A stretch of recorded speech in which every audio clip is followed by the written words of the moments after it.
There's always one more war in the Middle East that is going to suck in the United States. This time it is Syria with its chemical weapons. Navy ships are off the coast ready to go with cruise missiles. And it looks like the U.S. and the Brits are going after them. Terry. Well, UN inspectors have been shot at in Syria as they've been looking into the reports that the government launched the brutal attack against its own people. Ephraim Graham has the story. It's been 5 days since the suspected chemical weapons attack on rebels in Syria. Sunday, the Assad regime announced it would allow a UN team to look for evidence of an attack. But U.S. officials say their cooperation is, quote, too late to be credible. The fact is that much of the evidence could have been destroyed by that artillery bombardment. Other evidence could have become degraded over the last few days, and other evidence could have been tampered with. The hardening of the U.S. position comes as calls for military action grow. France, Britain, Israel, and some members of Congress are pushing for the U.S. to get involved. This demonstrates yet again that we simply cannot allow the world's most dangerous regimes to acquire the world's most dangerous weapons. In the end, the extremists use these weapons. You could destroy his munitions and you could destroy his fuel. You could even destroy the Syrian Air Force if we wanted to. The world is a better place when the United States takes leadership. This is time for us to do this. I hope we will do it soon. President Obama is still weighing his options, but in a sign the U.S. may be a step closer to an armed response, naval forces have been dispatched towards Syria's coastal waters.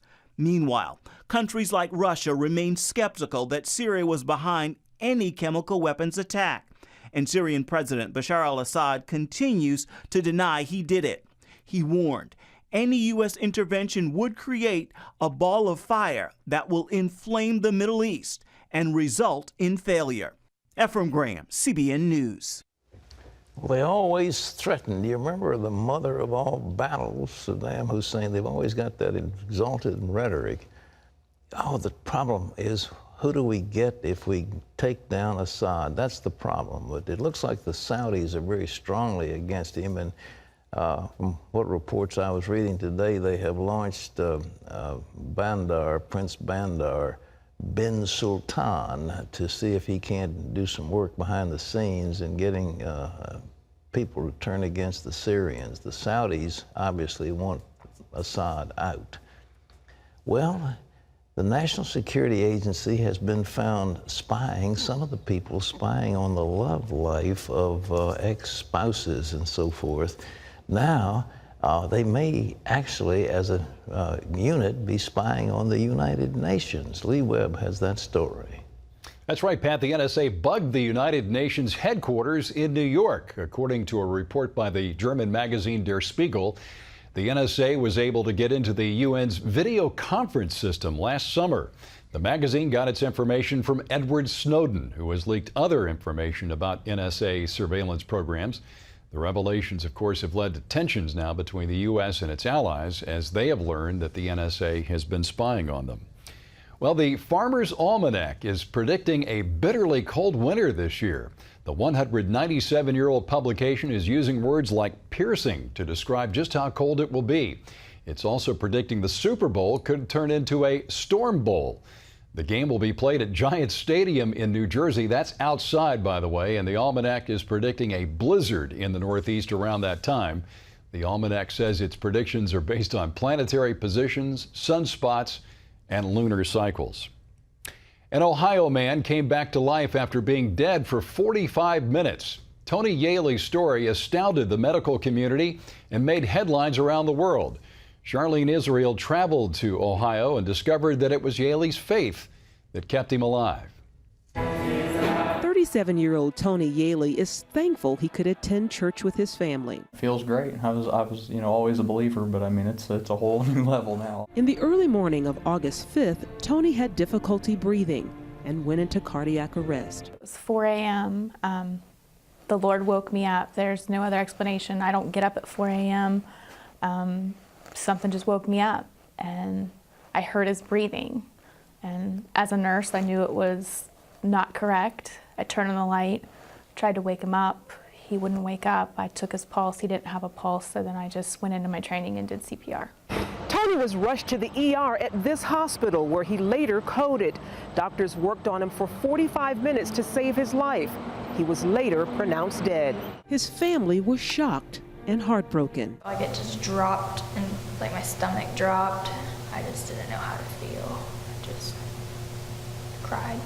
It was overwhelming shock, a lot of grief. While nurses prepared the body for his family's final viewing, Melissa kept believing for the impossible. My 17-year-old cousin, who is a preacher, laid his hand upon me, and the Lord spoke through him, and he called me his child. He said a whole lot more, which I don't remember, but he also said, if we would just believe that it would be done. And from that moment on, I knew he was going to be all right. Pastor Paul Santoro and his wife Jennifer were at the hospital with Tony's family. Pastor Paul says he had recently been teaching on the power of prayer. The couple had also begun talking to Tony's 17-year-old son Lawrence about the things of God. I distinctly remember watching him with his elbows on a desk. And he had his head down and he was praying. And then the word came in and the doctors came in and the place erupted with such grief. I'll never forget the sounds of the wailing, the screaming, the crying. And Lawrence jumped up and he went to the wall and he just hit the wall, just really hard. And I saw Lawrence as he was turned to the wall, shaking his head. Then all of a sudden, he straightened up and it was as if he just had the second wind. Refusing to accept his father's death, Lawrence did something extraordinary. Something just clicked, and so I just came out and I said, Dad, you're not going to die today. I spoke against the spirit of death in my prayer, and I asked the Lord to give him life and to call him back. And when I did that, Lawrence runs out into the hallway, and we were actually in agreement. He declared that the doctors must not give up hope on his dad. He said that a couple of times, and then he said that his dad, he spoke toward his dad and pointed toward his dad, and he said his dad would live. Immediately, Tony's body began to show signs of life. He fully awakened 5 days later with no signs of heart damage or defects. I mean, there's so many little things that need to get out there, miracles that happened after that big one that everybody's clinging to, you know. I mean, even down to, me coming out with no broken ribs, not being sore. Hospital officials have no medical explanation for Tony's miraculous recovery. They agree there was divine intervention. I truly think, though, that with the power of all that prayer and all the things that were being done for him is the perfect coalescence of God in our lives and the gifts that he gives us that we should be sharing. News of his resurrection has spread around the world. I just think that we are created by an amazing God, that there's only one answer, God. People who doubt are going to say it's just medical. People who believe say that's just proof of what I already know to be true. Tony says he doesn't remember anything about death, no white light, visions of heaven, and no answers why this happened. But he says his faith is stronger and more real than ever. God steps in when man can do no more. And they had literally came to the end and said, we can do no more. They pronounced me dead, and that's when he came. The family also want people to worship God, not the miracle. Our God is an awesome God. Charlene Israel, CBN News, Dayton, Ohio. Quite a story, Pat. It's amazing, Lee. It's amazing. God is the God of life. Jesus Christ said he is the God of Abraham and the God of Isaac and the God of Jacob. He's not the God of the dead, but of the living. And we all live before him, but it just shows that there's a continuum between life and death. And that man was flat out dead. The thing about it is he's got no brain damage, he's got no physical problems, and apparently with all the work being done from CPA, no broken ribs.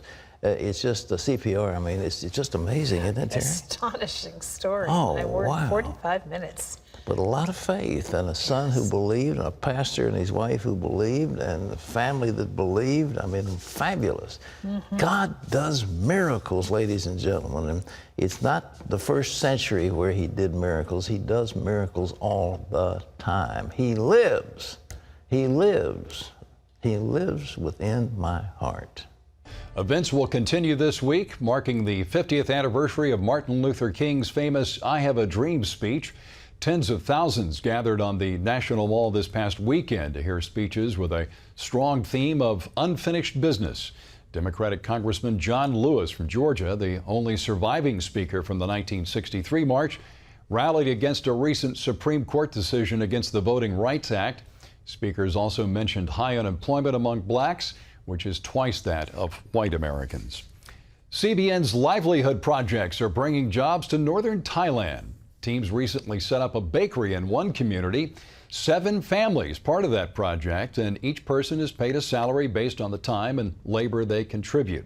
Many of the families work as farmers, so the additional income is a blessing.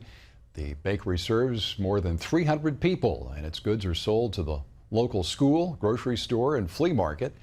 This CBN Livelihood Project is in partnership with a local church in Thailand.